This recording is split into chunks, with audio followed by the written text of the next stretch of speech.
Alrighty class, let's begin our next video lesson.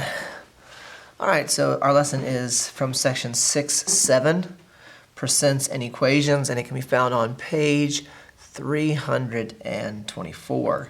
So for our first example, we've got this problem. Now we've already done problems like these, and I showed you how you could solve them using proportions. Now I'm going to show you how to solve them using percents. So let's just jump right in. So here we have what is 85% of 40. So unlike the other ones, what we do is the other proportion method, you don't have to change the percentage to a decimal. You just write it as is. But if you're using the equation method, you do have to change your percents to decimals. And when you're getting a percent answer, you'll have to convert that from a decimal to a percent. So there's you have to convert using this method. But some people still find this method simpler because it's kind of got less math involved. Let's just go ahead and get started. The what? That is your x. So we're just going to put an x for what, because that's the unknown. Is equals. Okay? And then we have the 85, which is our 0.85. Okay? Of is times, so we put times 40. Now this one is the nice one. It works out that you have both of your numbers on the same side of the equal sign. So all you have to do is multiply and you get your x. So if we multiply, I'm going to do my scratch work over here. We have 40 and 0.85. We're multiplying. So I say 5 times that, 0. 5 times that is 20. So I know what 200. And then I have to put my other 0 here. 8 times that. 8 times 4, we get that. So we add all that together, we get 0, 0, 4, 3. Sorry, we get that. So then we, 4, 3, we get 3, 4. Because there's two numbers up here after the decimal, we need to start at the back, always the back, and we move forward 2 places. So our answer is x is equal to 34. All right? So you get 34.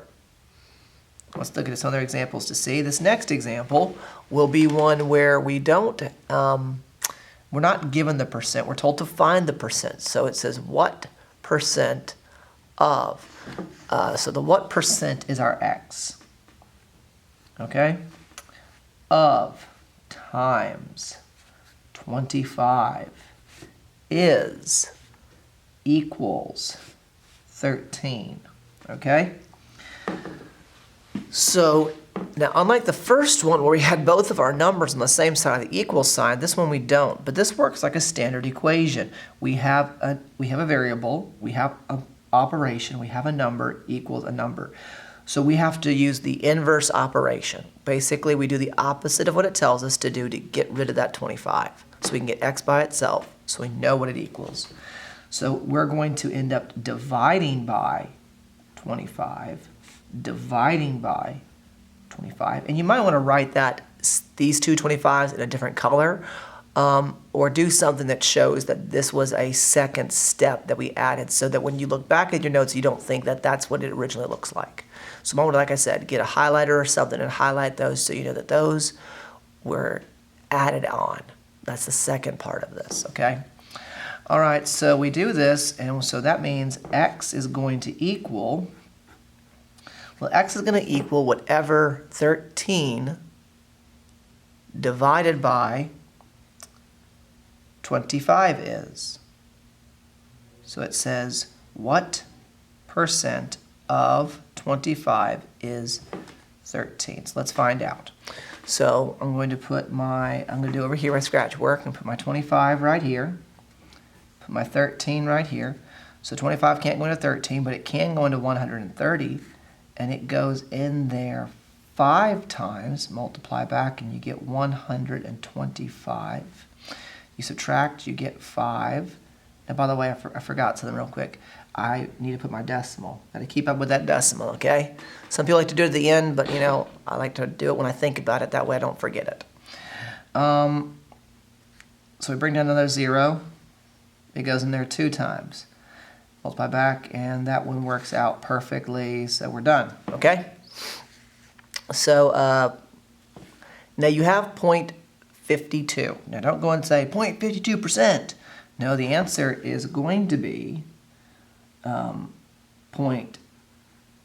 That's what x equals, but x was nowhere in our original problem. This was an equation we used to come up with the answer. So this is not the real answer. The real answer is going to be, when you convert this to a percent, you would get 52%, okay? So that's what you should get as the answer. If you don't write that as the answer, it would be kind of technically wrong because it's not a percent. So make sure you write it as a percent, okay? Next, here we have 19.2 is 32% of what? And so we write down our 19.2 equals, change this once again to a decimal, 0.32 times what? So that's our x.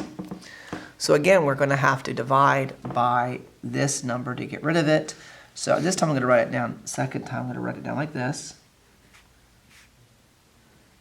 Just copying it down again. We're times in between them. And I'm just going to divide by 0.32. Divide by 0.32.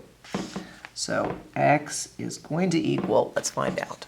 So we're going to put over here our 19.2 goes under the hood, while 0.32 is on the outside. A reminder that when you have to divide and decimals are involved, you do need to remove them. So you move this over once, move it over twice, and now it's in the back, so it can basically disappear. But since I moved it twice here, I've got to move it twice here. So I move it once, move it twice. The decimal's now here. So this is no longer 19.2, but 1,920.